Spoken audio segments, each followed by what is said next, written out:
Plus de 800 marches étaient prévues dans d'autres villes des États-Unis et dans le monde avec, partout, la jeunesse en fer de lance. Exaspérés par la répétition des fusillades dans leurs écoles, des centaines de milliers d'Américains sont descendus, samedi 24 mars dans la rue pour une manifestation historique contre les armes à feu. À Washington, une marée humaine a investi les avenues entre la Maison-Blanche et le Capitole. Un demi-million d'adolescents et d'adultes étaient attendus, avec comme mot d'ordre, plus jamais ça.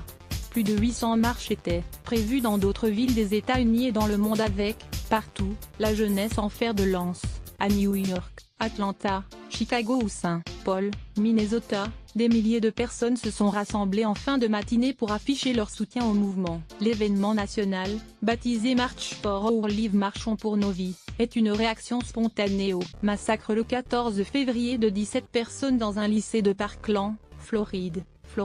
Voici les clichés les plus saisissants du cortège de Washington. Un manifestant brandit une pancarte jouant sur le double sens du mot arms, qui désigne les bras comme les armes à feu. Samedi 24 mars 2018 à Washington, on peut y lire les bras, c'est fait pour les câlins. Alex Selman AFP, une participante au défilé organisé à Washington samedi 24 mars 2018. Sur ses mains est inscrit l'expression Don't shoot, ne tirez pas. Jim Watson AFP, une participante du défilé organisé samedi 24 mars 2018 à Washington pour réclamer plus de contrôle des armes à feu, brandit une pancarte où il est inscrit Protéger les enfants, pas les armes. Manu Delgan AFP, le défilé pour une plus stricte réglementation des armes à feu organisé le samedi 24 mars 2018 à Washington. Vu depuis le toit du Newsom qui surplombe la ville. Alex Selman AFP, une étudiante brandit une pancarte sur laquelle est inscrit Serais-je la prochaine ?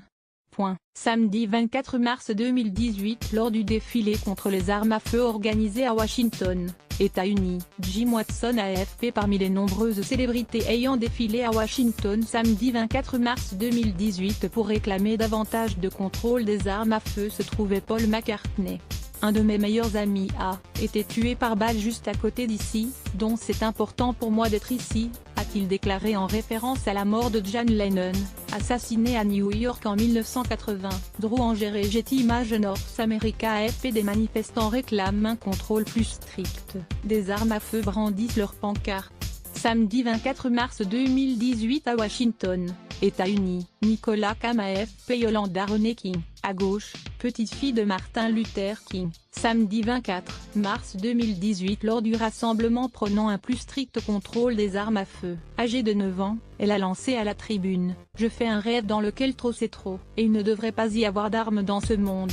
Jim Watson AFP, Emma Gonzalez, au centre, l'une des survivantes de Parkland et porte-voix du mouvement pour limiter la prolifération des armes à feu. Samedi 24 mars 2018 à Washington, Jim Watson AFP, des lycéens et étudiants rassemblés à la tribune du rassemblement contre les armes à feu organisé samedi 24 mars 2018 à Washington, États-Unis. Nicolas Cam AFP